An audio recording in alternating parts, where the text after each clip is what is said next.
You're listening to the TopRopePress.com radio network. There's one thing you're better at than I am, and that's kissing Vince McMahon's ass. And I have half the brain that you do. Well, see, I come from a highly educated university, so when I come out and speak these white trash, I gotta dumb myself down. We'll do it live. Fuck it. Do it live. I'll write it and we'll do it live. Welcome, everybody, to the 9th edition of the Voices of the Voiceless podcast. I am Jon Fisher, alongside Drax the Destroyer, Brad Shepard. What's up, everybody? I just called you Batista. I hope you know. Are you wearing blue? How big is Batista's dick? I don't know. Let's ask his new wife. Hey, we could. She's a pole dancer. She's probably seen a lot of dicks. That was my joke. Oh, okay. Sorry. But it's okay. But anyway, welcome back, everybody. This is week 2 of not being live, and I think it's great because I don't have any pants on, so I can be relaxed. And this is why the show is so great. I don't think I can ever delete that image. You don't even know. So you don't even know. I would say, you know, my girlfriend likes it, but I don't have one. So that's where I should put like a sound effect. Aww. And then he's single, ladies. Yeah, woo! Charlotte's single too now. But that's later on in the show. So let's start off with our what the fuck tweet of the week. Brad, sing us that song, baby.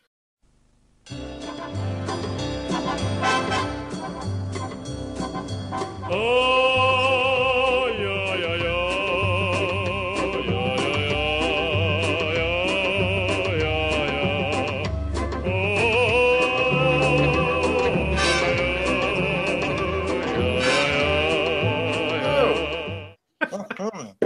All right, what do we have this week? Okay, our what the fuck tweet of the week is brought to you by @AllStateChris, who tweeted, quote, "I think the WWE needs to include a fan wing in the WWE Hall of Fame. Rick the Sign Guy would be a good first choice, or Straw Hat from ECW," unquote. Well, Allstate Rick, let me share something with you, sir. This has got to be one of the dumbest fucking ideas I've ever heard. I mean, could you imagine? Think about this for a moment, John. I'm thinking. The Oscars or the NFL or Major League Soccer having a fan wing of their Hall of Fame where they're inducted simply for watching a lot of movies or sports games. Does this guy even understand how ridiculous this idea sounds? You know, the problem is these attention whore WWE superfans who in some cases are more worried about getting themselves over and having social media followers than getting over the talent on the show or enjoying the show that they're supposed to be watching. Yeah, like Brock Lesnar guy, that piece of shit. Sorry. He's probably a nice guy. Ooh. He probably is a nice guy, but honestly, that's so stupid. Like, he gets to go to the Performance Center and do a promo with Big Cass and Enzo and like hang out behind the scenes. And first of all, how do you have that kind of money to sit ringside at every show? I mean, his parents have to be rich. He's not successful. Clearly, he works at a grocery store. I even Facebooked creeped on him. I was that like, this guy's an asshole. Yeah, he is. He is a grocery store worker. I swear to God, at ringside at every single show, which means that. Well, I guess it means they pay pretty well. And well, yeah, apparently he's a dick.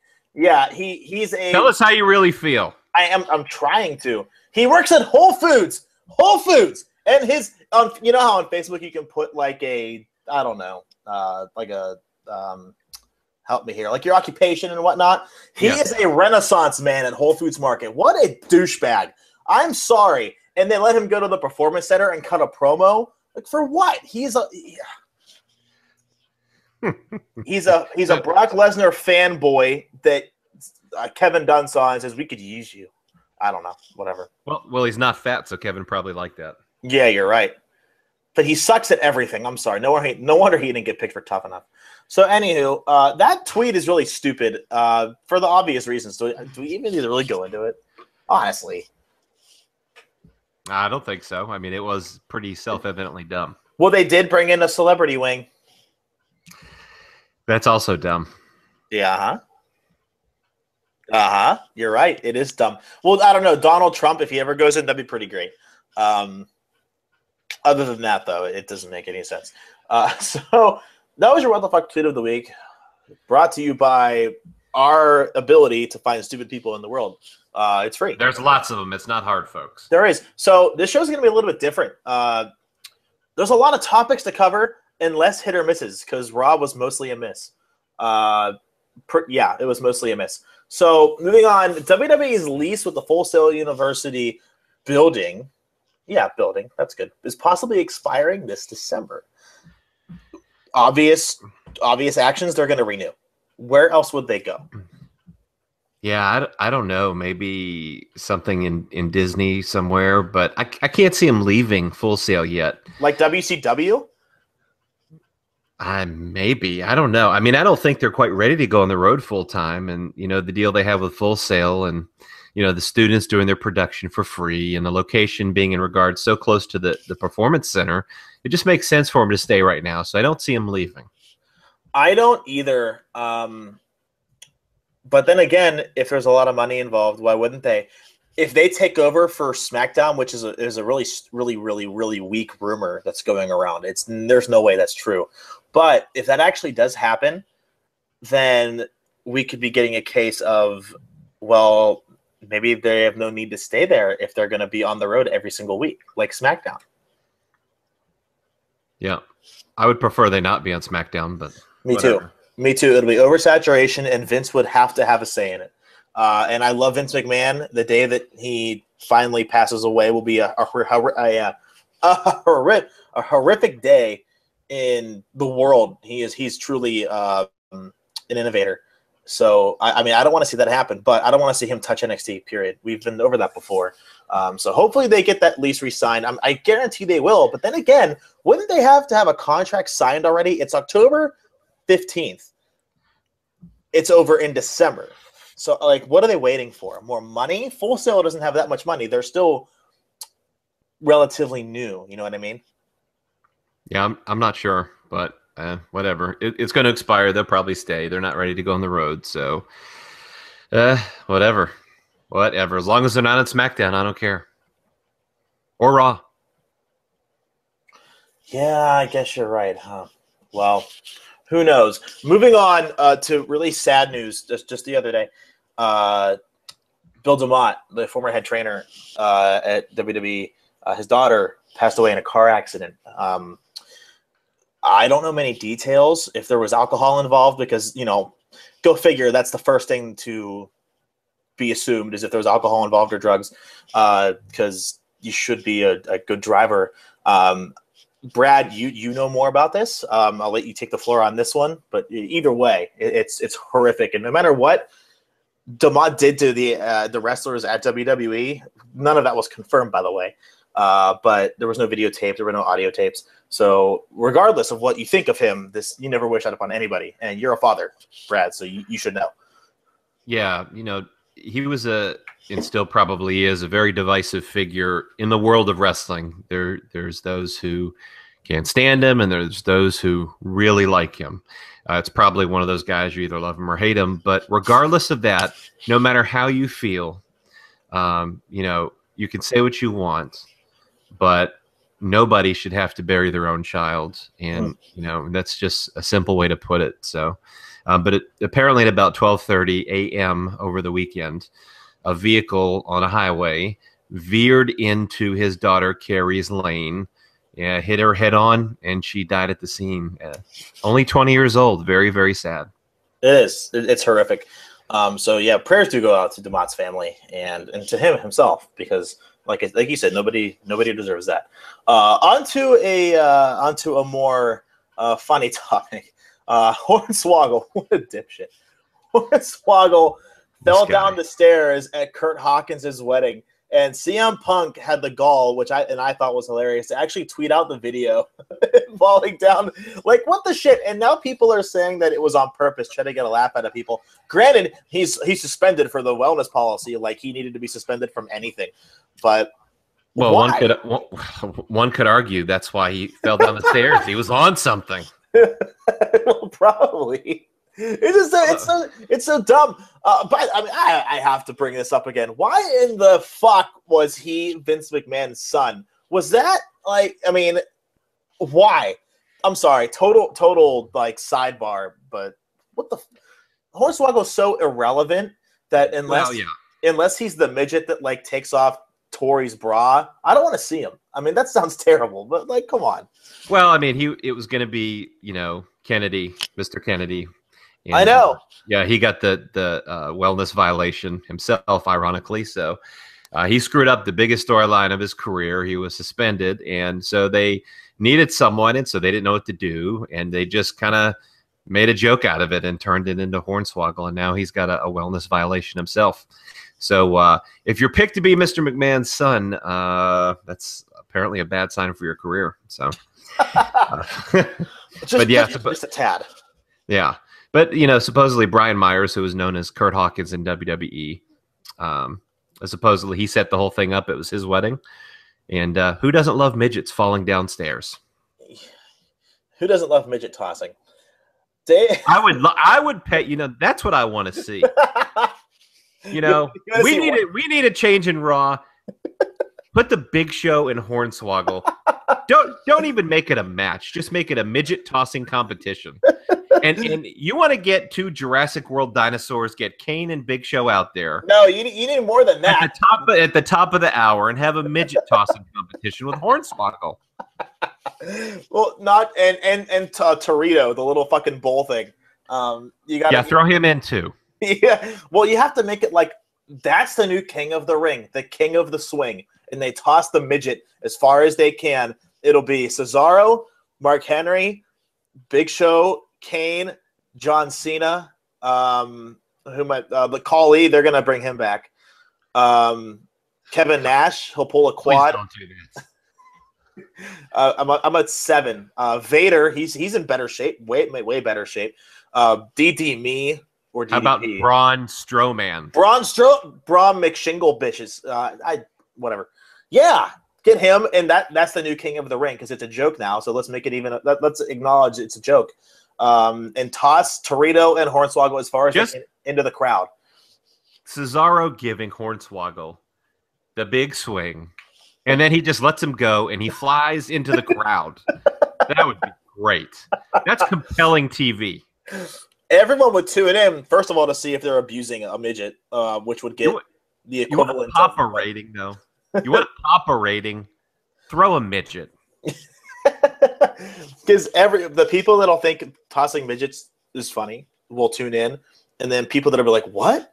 They're throwing humans?" And the CNN will be there, so then it's going to be huge because they're hurting each other, which is a national story.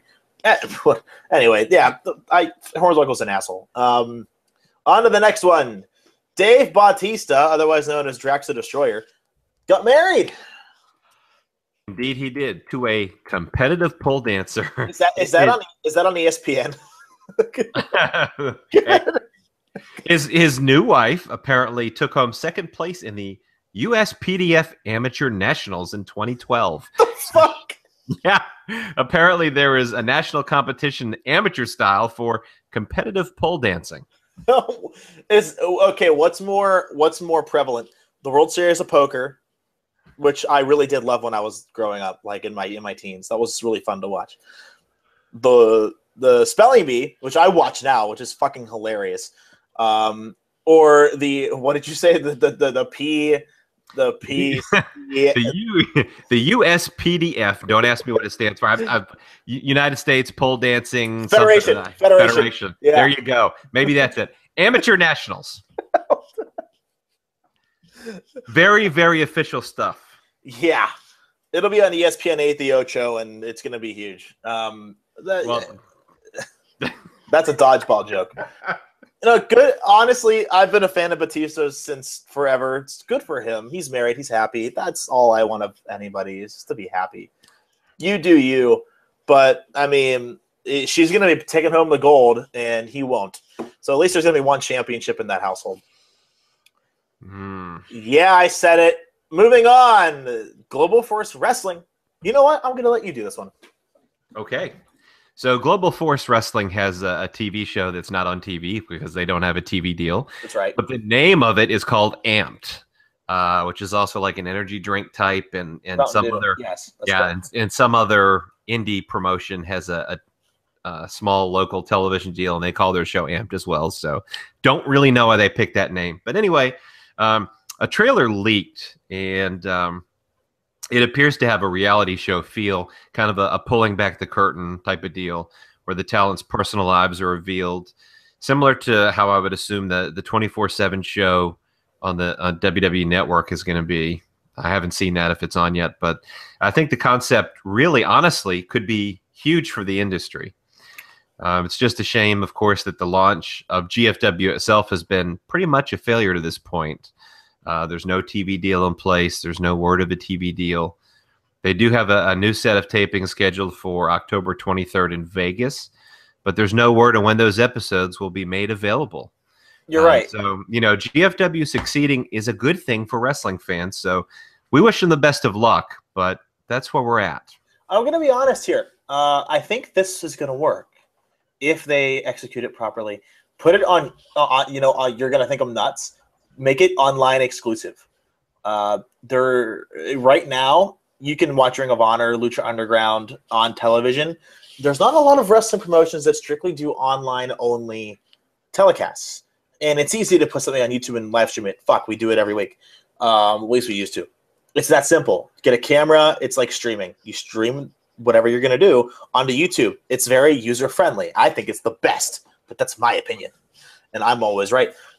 Jeff Jarrett is being innovative. He's being adventurous. He's trying, unlike Dixie Carter, who's a dipshit. Give them credit, and if they want to succeed, not just with this television show, which, by the way, is kayfabe dead? I think it's dead. If it's not, John Cena killed it on Raw, so yeah, I would say so. Oh my God! We'll get to that later. Yeah. So they have this, and that's gonna allow the fans to really pick who they like. Have that sense of oneness with their character that they choose to. Have that and the tapings in Vegas, everything. Put it on YouTube, start a YouTube channel, and promote the fuck out of it. Honestly, you're not gonna be able to get television advertisements. I mean, you could if you really wanted to. You'll just have to shoot it yourself.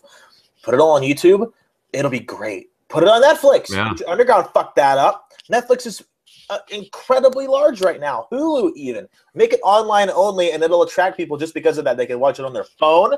They watch it on their iPad, their notes, their Galaxy Tab, whatever the hell you want to watch it on, you'll be able to. And it's easy. It's convenient. And people are lazy as fuck. They like convenience. Yeah, I would agree. But I don't know. I'll tell you what, though. I had a thought earlier today, and this is not completely relevant. Okay. But this is about TNA. Oh, dear. You kind of mentioned Dixie and TNA, so I had a random thought. And, Dixie Carter is supposed to get her reality show.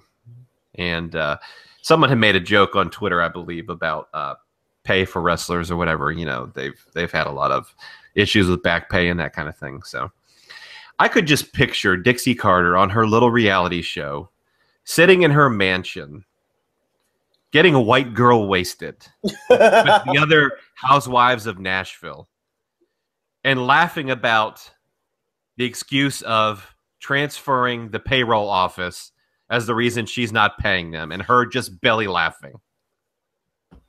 Well, probably. I mean, what else does she do other than suck at running a wrestling company? Well, I mean, when you have Dixie Carter and Bob Ryder on the same team, you're going to lose 10 times out of 10. So you're going to be the Buffalo Bills. They are the Buffalo Bills in the 1980s. You want to know why? Because they had a great roster. 1990s, I'm sorry. You had a great roster.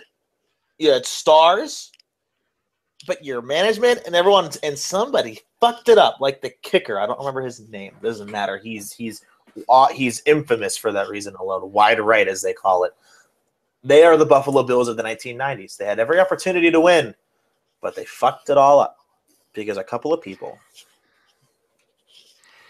Yep. The management there is really something else, and the whole TNA deal with their Bound for Glory pay-per-view, and come to find out, Tommy Dreamer was the agent for the Gauntlet match, the number one contender match, where this Shearer shuffle shit. I don't know what this is. I don't understand. God. And they had this Gauntlet match. It's essentially like a Royal Rumble match, okay, where you have X amount of guys in and new guys come in after so often. And this guy, Mahabali Shira. Who the hell is that? Okay, so they had a search for India. They had a search for India talent because they had that Sony 6 deal. Like America's Got Talent. Yeah, okay. Yeah, so they sent Kurt Angle allegedly over there to find their India superstar, their great Khali. Well, do you trust Kurt Angle? I trust Kurt Angle. I don't after looking at this. I think he's off the wagon. I don't think he gives a shit, so I'm just going to throw that out there. He's coming back to WWE by the end of next year. Who cares? This guy he's big. He's, physically, he's what they're looking for, I think, but god damn is he terrible in the ring. He's green as grass. Uh-oh. He is terrible. And Tommy Dreamer was the agent for this match, and so he had to. I mean, he had to have. He's notorious for some different booking in matches as an agent, but I don't know. But all I know is the Shearer guy comes into the ring, okay, and everyone is fighting, and he starts doing his Shearer shuffle, where he folds his arms and swings his shoulders back and forth. And it's just the most stupidest, cringeworthy thing. And everybody looks at him and they're like hypnotized. And they're watching him, and then they all start doing it. The match stops and they all start doing this fucking Shearer shuffle. What? Yeah, and a number one contenders match for the damn championship at a huge pay-per-view. It was just terrible. That doesn't make any sense. It was bad. So they're trying to get this whole Shearer shuffle thing over. It's not happening. I mean, it's just not happening. It's ugh. And so anyway, and TNA actually did want James Storm back. He is appearing on NXT. They did offer him a deal, and they did want him back, but they wanted him back so that he could put over this Mahabali Shira during their India tour coming up. Uh-oh. Yeah, that sounds like a great idea. Why don't I do that? But this guy, they're trying to make him their great Khali, and it's just, he's probably worse than Khali. He's bad. Is he really? He's bad. Yeah, he has no business in the ring on TV. He really doesn't. Yeah. So, yeah, there you go. Well, you know what? TNA sucks. They're going to be out of work, and I don't want that. By the way, it's not fair. It truly isn't fair. Because why do you want WWE to have no competition? Because when they have no competition, it's going to be even worse. They'll be more complacent. It's just a bad idea. So, yeah, I'm sorry about that. Moving on. ESPN stole my idea. No. Well, they kind of did. Seth Rollins appeared on ESPN with Jonathan Coachman Tuesday night to announce what, Brad? To announce a weekly segment on SportsCenter of the top moments in WWE. Listen, okay, before you know what? I'm going to let you criticize because I know you're going to. And I am going to, while you do that, look up and tell everyone a segment of a recent article that I wrote talking about it. But, Brad, go ahead. Complain all day.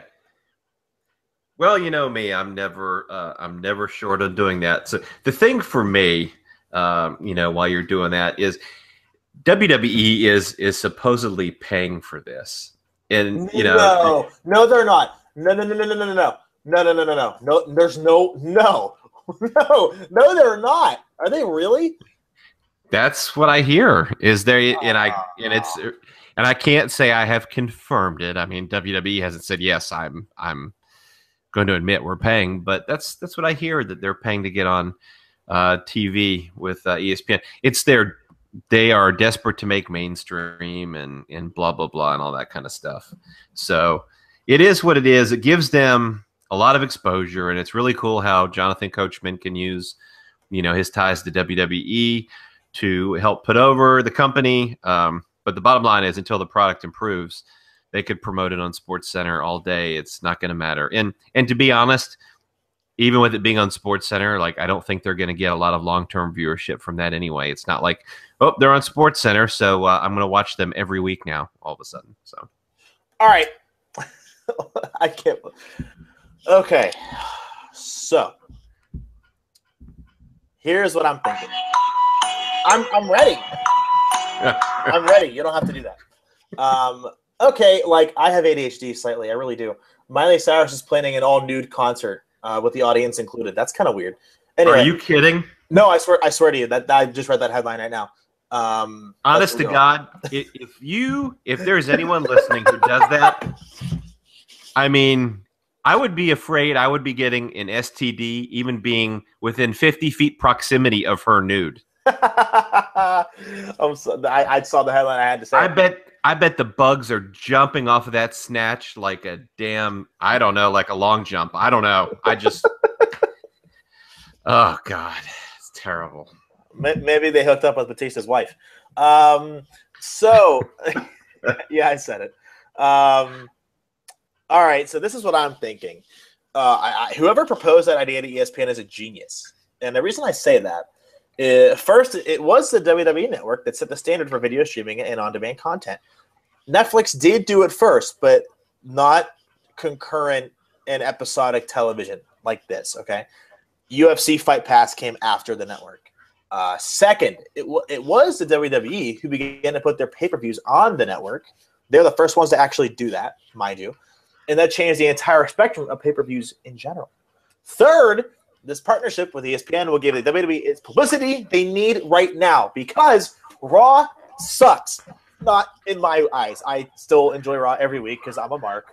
It sucks. Sure. But what's good about this is that Raw posted a 2.3 rating, by the way. Lowest non-holiday in, 17 years? I think it was 17 years. Yeah, since 97. It's excluding the 2012 Christmas show, it's the lowest since 97. Yeah. They need publicity right now. I mean, they're stacking the deck in Hell in a Cell. Just having Lesnar and Taker on it is a big match. People are going to watch it no matter what. Michaels, Flair, Lesnar, and Taker are all on next week. So they're stacking the deck. But they didn't promote it outside of just mentioning it casually once in the third hour, when everybody, hundreds of thousands of viewers, had already tuned out in hour 3. You're right. And they almost producing. You're right. They almost went below a 3 rating in that third hour, which is really bad. Well, you know what the problem is? It's so simple. It's stupid. Cut the third hour. Triple H has vocally said that it's hard to write the third hour.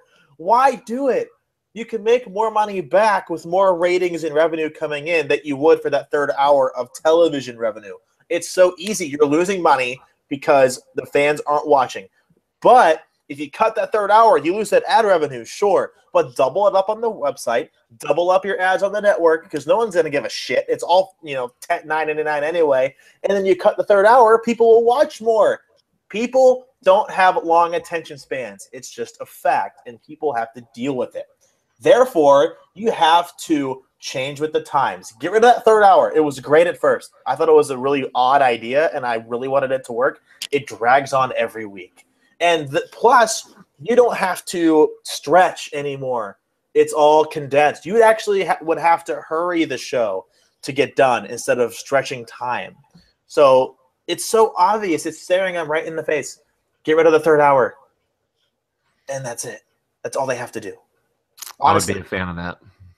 I would too. 9 to 11. Well, I mean, do they really want it to start at 8 o'clock because kids are still up at 8 o'clock? Okay, 8 to 10. So that's what SmackDown is.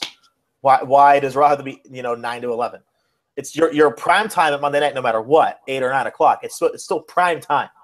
I don't know. It doesn't make any sense. Yep. I don't know. I don't know either. Well, I mean, I know USA wants them to do it, and I know they want the money, and USA wants them at 3 hours. Yep. Well, I don't know. I don't understand why. Just have WWE's they're going to get mad publicity from ESPN alone. So just take that and transfer it over to USA Network. I don't know. It doesn't make any. USA Network should have no say in it because they're not a wrestling company. Kind of like Time Warner and AOL with WCW. Same situation. Yeah. They should not have had any fucking say in what happened. They're not a wrestling company. They're the ones that push the pens and push the dollars. I get it, but they're two different things. That'd be like Disney, who is an entertainment company, owning I don't know what's a good example, like an Apple store, and telling the Apple store what to sell and how to make these parts and what how to sell it. The Apple people know more than Disney does, but yet then again, Disney would just own the company so they can do whatever they want. It's honestly, it isn't logical, and it doesn't make any sense. Yeah, well, it's not going to change. That they're going to continue to be 3 hours, bottom line. But I agree, it would make things a lot better. 3 hours for any show is too long. 3 hours for probably any movie is too long. Like you said, people don't have the attention span, so it just makes sense. But you know what makes sense? Dollars. And that's why they're going to continue doing it.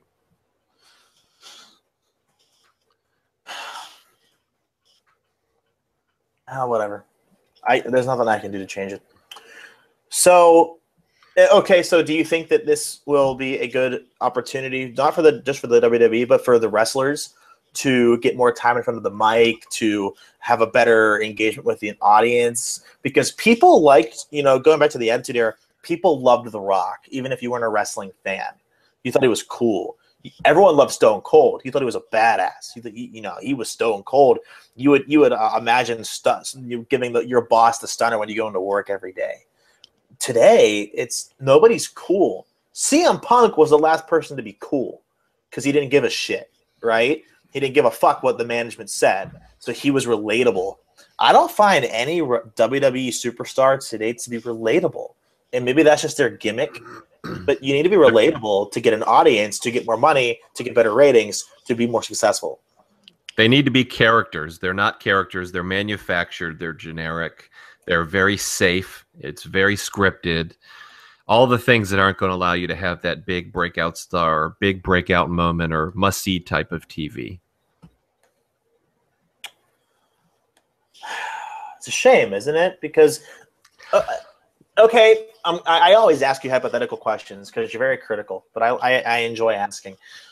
What would you – okay, so if one storyline, two wrestlers in the entire company, what would your storyline be about? Answer. Okay, repeat that.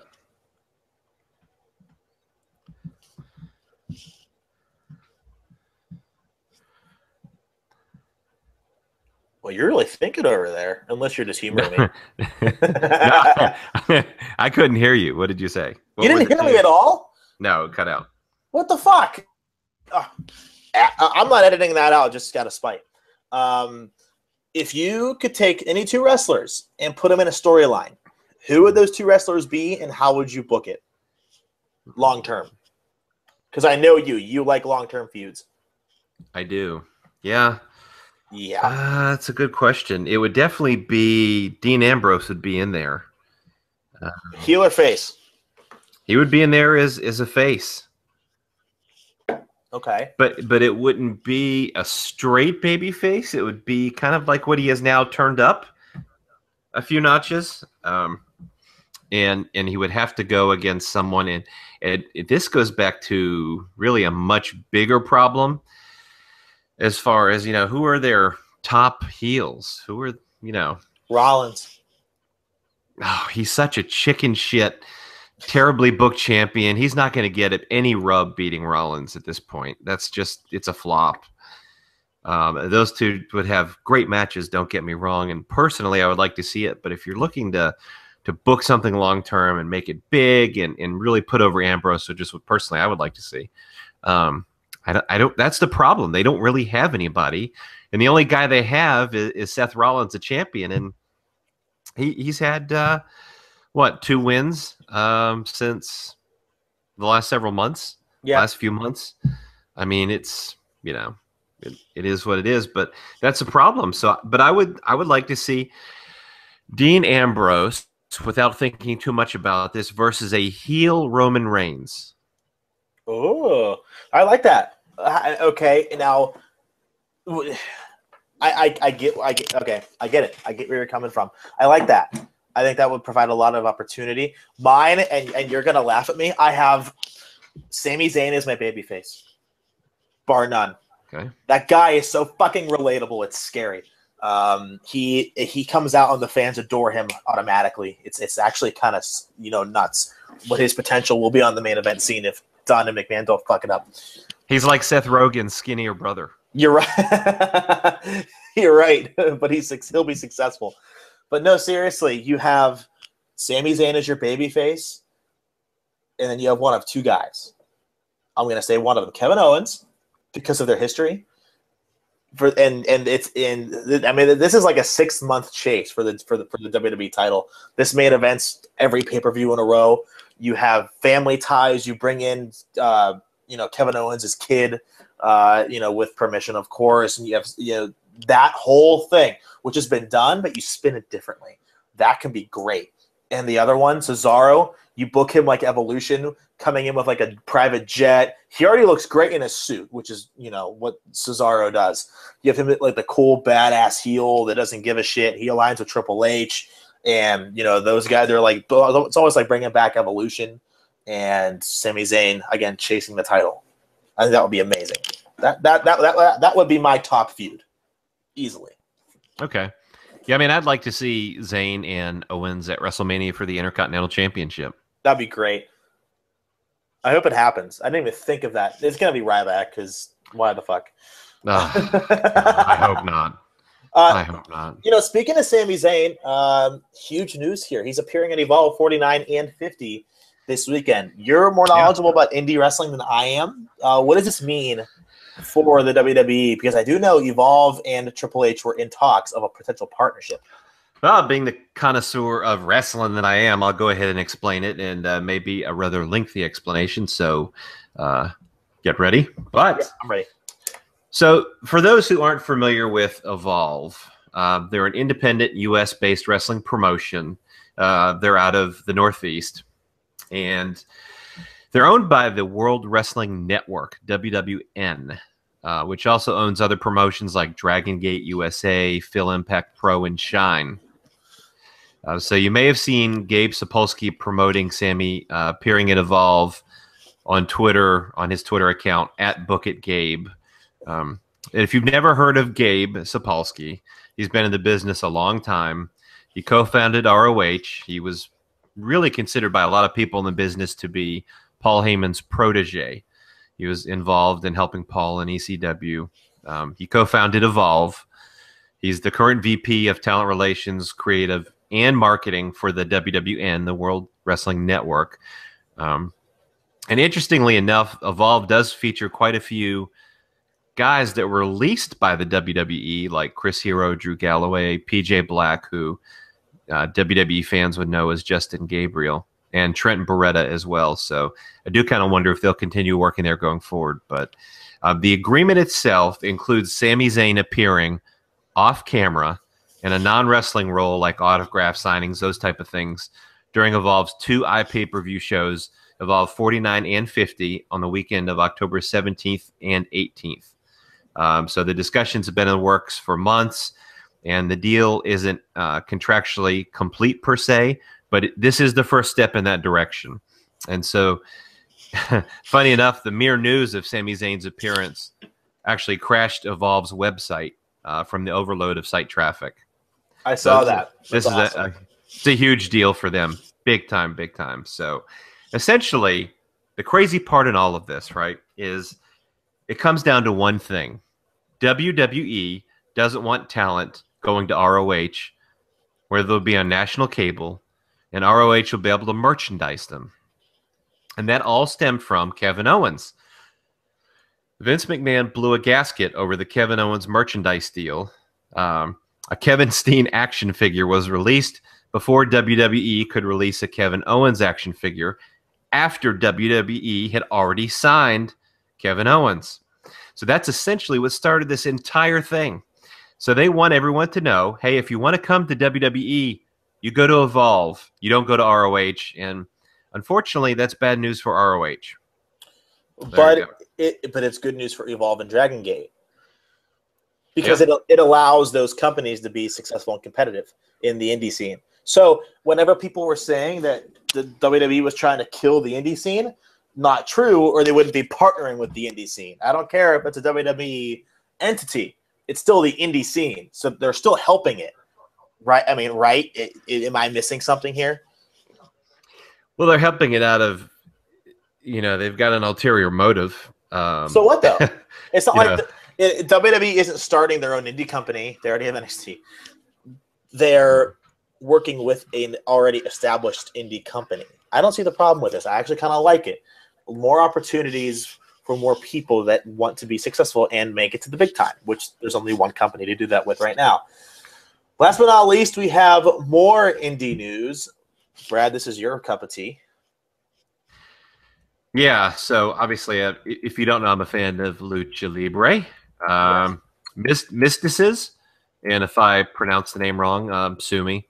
Also known as the original Sin Cara in WWE, quit AAA while under contract to join heated Mexican rival promotion CMLL. I have to say, the guy just seems to piss off his employers everywhere he goes. He was a flop in WWE, and after they released him, he attempted to continue using the Sin Cara name, if you remember. Yeah, that was never going to happen. Well, he claimed he had legal rights to do so, which was a complete lie. And after they kind of put the legal smackdown on him, he stopped using it, to the surprise of nobody. So, but yeah, pretty much he was the big star in AAA, and after Rey Mysterio and Alberto El Patron joined AAA, I think he saw his top babyface spot going away. He went from maybe the top babyface to number 3, and he probably wasn't happy about it. And then there was a big factor in this also was his heat with Alberto El Patron. So they have a lot of heat with each other back in WWE and through Mexico as well and in AAA. And in fact, when they work shows together, they have to be at separate ends of the building. And so it's that bad. So he probably saw a chance to return to CMLL as the top babyface. And so he did. So he just suddenly appeared on CMLL on TV and while under contract to AAA. Now he claims, of course, he'll work out his contract for AAA, but I don't think they're going to allow that at all at this point. So it's just, it's kind of reminds me of the old Monday Night Wars where you're with WCW or WWF and you're under contract to one and you jump and all of a sudden you're showing up on TV and the other. It's that kind of a big deal. Mm-hmm. So yeah, it's very likely this is going to turn into a big legal dispute for a breach of contract. Yeah, and it's not like a CM Punk situation where he just quit and didn't show up. He jumped ship. He took his ball and went somewhere else. So I could see that happening. And speaking of El Patron, he might be back in the WWE. A big rumor, which has been confirmed, that they are in talks of a potential return. Del Rio, I know it was well liked in the locker room. The only problem that he had was with some racist douchebag that worked, behind the scenes in their social media department. If that would have never happened, he might still be there. So you really never know. But having Del Rio back would be really good for the company. There's more. Well, you don't think so? Well, they've got a tour of Mexico, and so there's been some talks because of that. It's kind of like the Kali India situation, right? You want, when you expand international, you want a star for each country, but sure.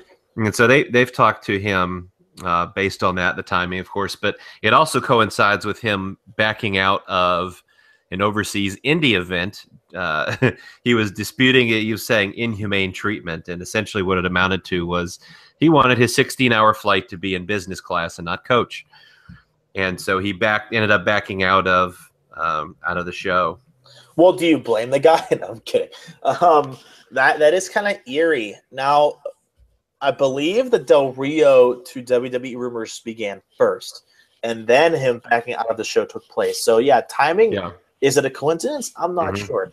Well, now with about 20 minutes to go here, let's get to our hit or miss section, a review of Monday Night Raw like we do for the second week in a row, actually. We've only been doing this for 2 weeks. We have 3 topics. Yep. Hit what? It was a great idea, by the way. It was a great. I didn't come up with it. Odd. That's right, I did. So, hit or miss. WWE using the story of Rusev and Lana's engagement as reported on TMZ to change the Rusev Summer Rae Lana Dolph Ziggler storyline on a whim. This was a big miss for me. I got to be honest. It lacks continuity. It's illogical. And I have to wonder the way they booked Rusev so poorly on Raw if they aren't punishing him for breaking kayfabe and announcing this publicly during their angle with Summer Rae and Dolph.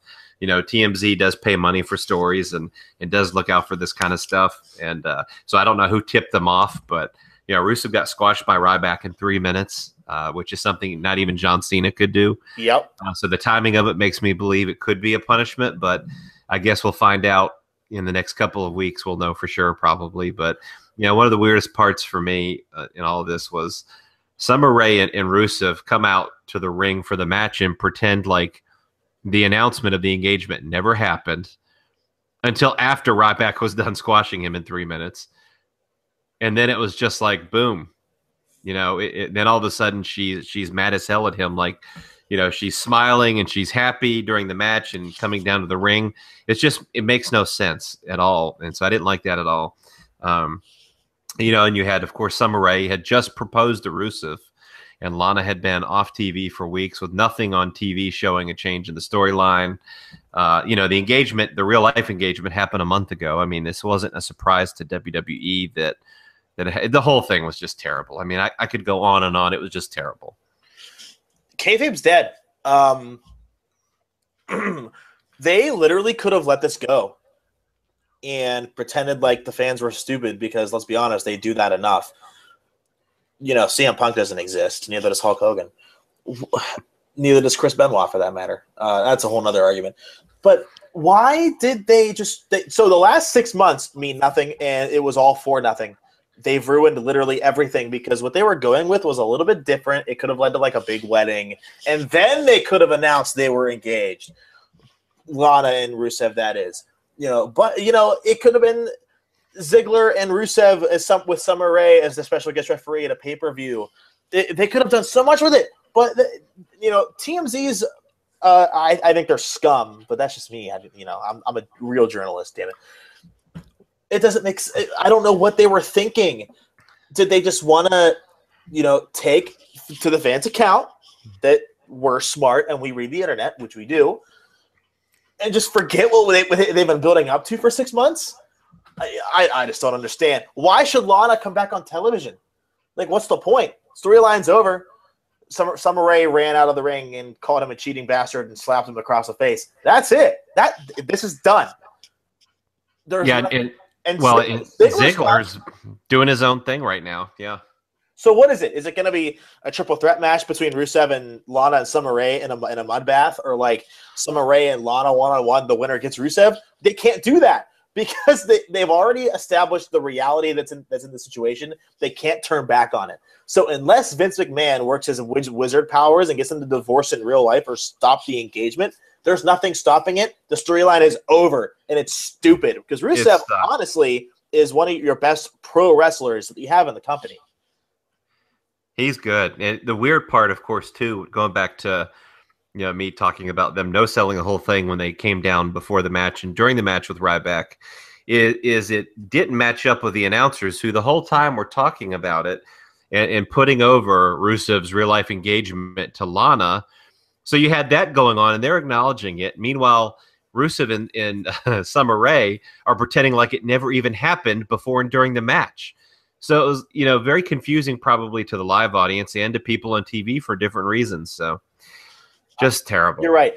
This is an improvised one. Hit or miss. The Chicago crowd. They were subpar. Here's a caveat. The Cubs were playing. Okay, but that goes back to the whole argument of Monday Night Football and blah blah blah. Dude, pick your excuse. You're a sports fan. You understand the Cubs have not won a World Series since 1908. No, earlier than that. Hold on, God damn it. Okay, it's a long time. We know that. 1908. I was right. 1908. Okay, so they haven't won a World Series. I knew I was smart. They have not won a World Series since 1908. The Cubs they were playing for their right to be in the NLCS. I don't care how big of a wrestling fan you are. If you're a Cubs fan, you're watching that game. Back to the Future predicted this to happen, by the way. So, are you a sports fan, Brad? I'm a huge sports fan. What is your favorite sports team? The New England Patriots. Ah, fuck you. No. Are you from the Massachusetts area? Is it really New England? I grew up in New England. That is correct. Okay. Yeah. Then you're allowed as long as you're not a bandwagon fan. No, man. I was watching the Patriots when I lived in Massachusetts. They were terrible. And I mean, I've been a big fan since the '90s. They were terrible. And then they got Bill Parcells, and then it was okay for a while, and then the whole Pete Carroll thing happened. Yeah. Fuck Pete Carroll. Let me go on record with that. Well, hey, he did. You guys did beat him. So he did us a favor in the Super Bowl. I know. You run the damn ball. Okay, so if New England Patriots were in line to go to the AFC Championship game, if that was on during Raw, which one would you watch? Well, I think we're talking about a crowd versus watching on TV. If it's TV, I'm going to watch the game and I'm going to DVR Raw. A home game. If it's a home game, you wouldn't go out to a bar and watch like with friends. No. You wouldn't go to a big party. Really? I would watch it. Yeah, I would watch it. Okay, I'm saying I would watch it in DVR Raw. But Raw sucks. Why would I not do that? But Chicago is known for its Raw crowd. They love wrestling. They are. They're marks. But that has nothing to do with the viewer on the TV. That's the live crowd that showed up. I mean, I'm not even talking about the attendance. I mean, I understand the people who didn't show up. It was a little over 10,000, and I don't know what made up number WWE will come up with or did, but and they probably would. Well, of course they would. They always do. But so I get it. But they just weren't into it. I mean, it was like there was a lot of CM Punk chants and. Not really. I only heard two. Was there more than two? Yeah, there was. There was. And it's like, goddamn guys, he's not coming back anytime soon. Honestly, and Paul Heyman talked about that today. Did you see the interview? I did. I did see the interview. Paul Heyman said exactly what the truth is. It ain't happening anytime soon, but you never know. That's it. That's it. Yeah. So CM Punk's my number 2 favorite wrestler of all time. I would love to see him come back. In fact, that's all I want is for him to come back. But it ain't going to happen probably for at least 3 to 4 years. But I think if you're one of those people who is, stop fucking chanting that. Only a douchebag tells someone what not to chant. And that's what. So it's like. Yeah. You know what? CM Punk, as I go to his Twitter right now, I still love how his Twitter icon is the dude from Slapshot. It's fucking great. It's fantastic. I'm gonna go through his Twitter right now because he addressed that same thing. I'm not surprised. And this is what ATP Wrestling, which is a pretty popular Twitter page for wrestling fans. Anyone who chants for CM Punk tonight is a bell end. I don't know what the fuck that means. Don't ruin the show for others and don't disrespect those still there trying to entertain. CM Punk replied and said, anybody who tells other people what to chant is a twat. He's right. Chant whatever you want to chant. He is right. A bell end is one of those like England type terms. It's like an idiot or whatever. Like a bloke. Yeah, in a fag, smoking a fag. Okay. All right. I gotcha. All right. So then, no, then you're right. Okay. That's fine. But I thought the crowd, I expect so much from the Chicago crowd. I love the Chicago crowd. They're arguably the best in the United States and one of the best definitely that WWE goes to. And so it was underwhelming. But, part of that you have to own a lot of it on WWE, really, because the show was not good, and it was like, what are they supposed to cheer for? I mean, it was it's just bad. I would say hit or miss when Dolph Ziggler tuned up the band, but I think everyone loves that. So I'm just going to move on. Well, he's going to need the kitchen sink to beat John Cena. Goddamn, the guy kicks out of everything. So, yeah, okay. Great example. Hit or miss. The ending to that Cena-Ziggler match. The whole match I think was really good. Miss. The ending was, what the fuck? You have Cena kick out of everything he has. Super kick, it's almost like a bookend, but it's in the air. I forget the name. The famouser, the zigzag. He kicks out of everything, and then one AA, done, over. Not only one AA, but he does his classic no sell, pop up right after catching a finisher. It hits his move, and boom, match over. It was literally an AA out of nowhere.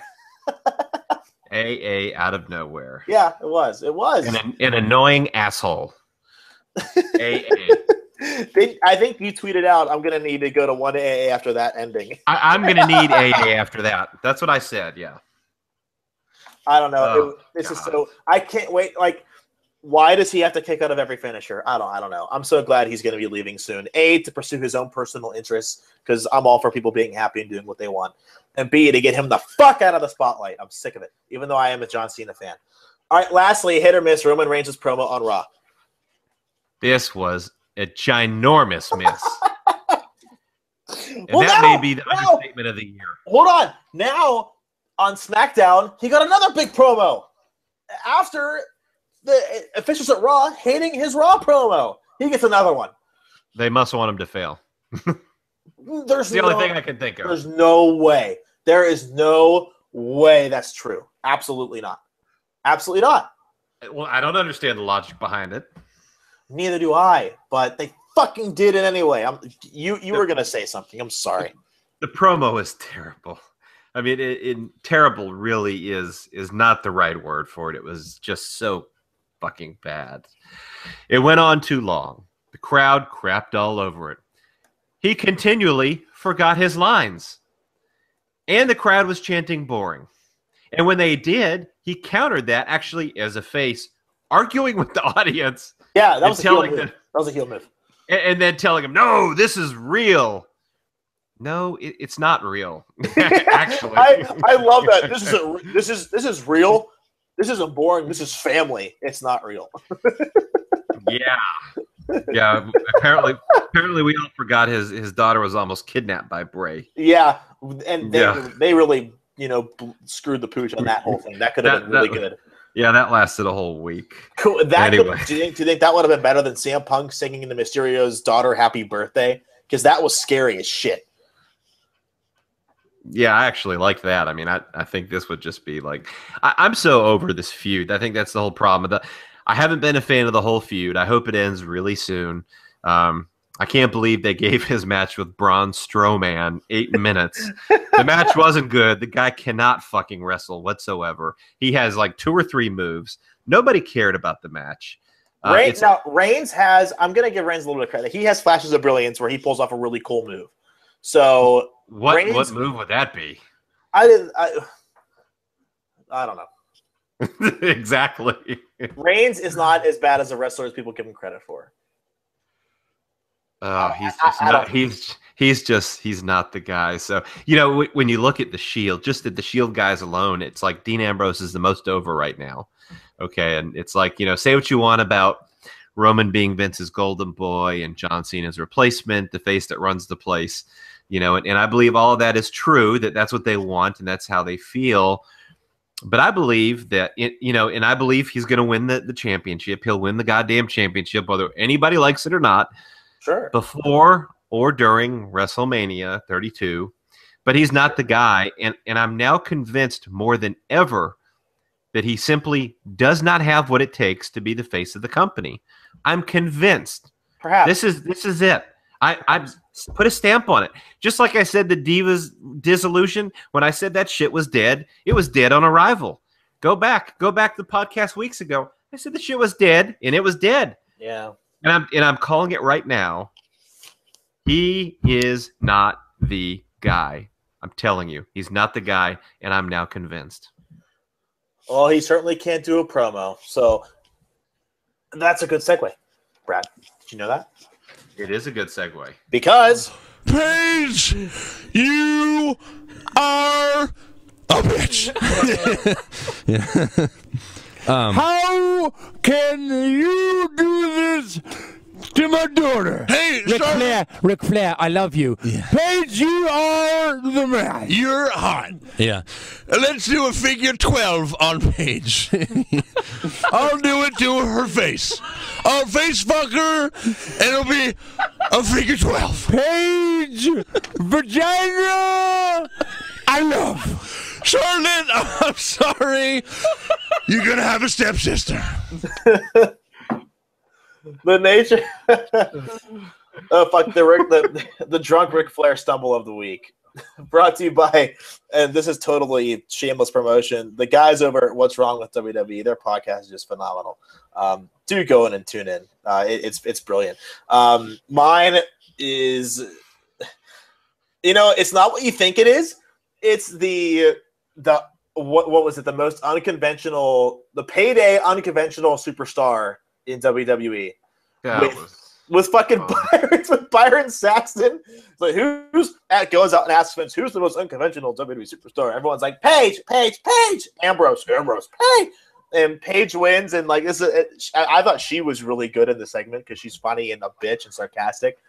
And like Byron looks like a puss, and then Paige's like, "Thank you, Byron, thank you." And like she reaches in his pocket and grabs a payday candy bar, which is obviously terrible, shameless promotion.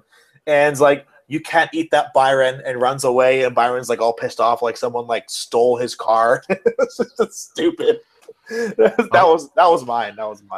A woman going into a man's pocket and grabbing his payday. Imagine that. Yeah. Some might call that marriage. Every Ric Flair's life. How ironic. That's good. Oh, Jesus. Okay. What'd you have? So my stumble of the week was the continued atrocious booking of Seth Rollins.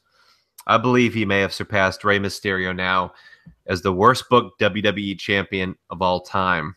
Not only do they continue to book him like a giant vagina, but they continue to give away a pay-per-view match on free TV. They just had Kane pin Seth Rollins clean. Yeah. And then we're supposed to pay for the network to watch them wrestle each other for the championship in less than 2 weeks. It doesn't make any sense. Just putting this into context, imagine the UFC giving away the main event of a pay-per-view on The Ultimate Fighter for free on TV with little to no promotion when their pay-per-view and big fight is scheduled to take place in less than 2 weeks. Could you imagine that ever happening? Yes or no? Nope. Of course not. It would be ridiculous. They wouldn't even consider doing that because it's terrible promotion and it's not going to allow people to invest in the main event match at the pay-per-view. And that is the problem. I have nothing. You're right. And I thought being a chicken shit champion was needed because I think it adds something. But you're right. This doesn't make any sense anymore. It's too much. Edge was a chicken shit. Randy Orton was a chicken shit. But when the push came to shove, they kicked ass. So that's the difference there, at least for me. Well, there's a difference between a Seth Rollins chicken shit heel who always loses. And like you said, those other guys, the Ric Flairs, you talked about Randy Orton and some of the others. The classic example would be Ric Flair. He would back down. The face would wind up. They'd fire up. They'd be ready to strike him. He'd back down. He'd get on his knees, put his hands up, and when they got close, he'd hit him in the dick. That's what he would do. Okay, now what about now that is a good heel. Is Kevin Owens a chicken shit heel? Kevin Owens is probably the realest thing they have in WWE today. Yeah, that's probably true. To a real heel. I think you're right. Well, now explain yourself before we have to go. I think this is a good conversation. Well, He's not losing every match because heels, they don't have to do that. But he's doing things, heelish things to win, like raking the eyes. Rake the eyes, hit the pop-up powerbomb like he did on the Lucha Dragon on Raw. Okay, yep. So that's what I'm talking about. That, or when he gets challenged to a fight, like Ryback, he leaves the ring and walks off. It's going to happen on his time when he's ready, and it's to his advantage. That's what a heel does. It's so basic, but it's so beautiful when it's done right. And he's the only one doing it right now. You're not going to get any arguments out of me. So, next week, by the way, I got to say in one word, because we really haven't talked about this yet.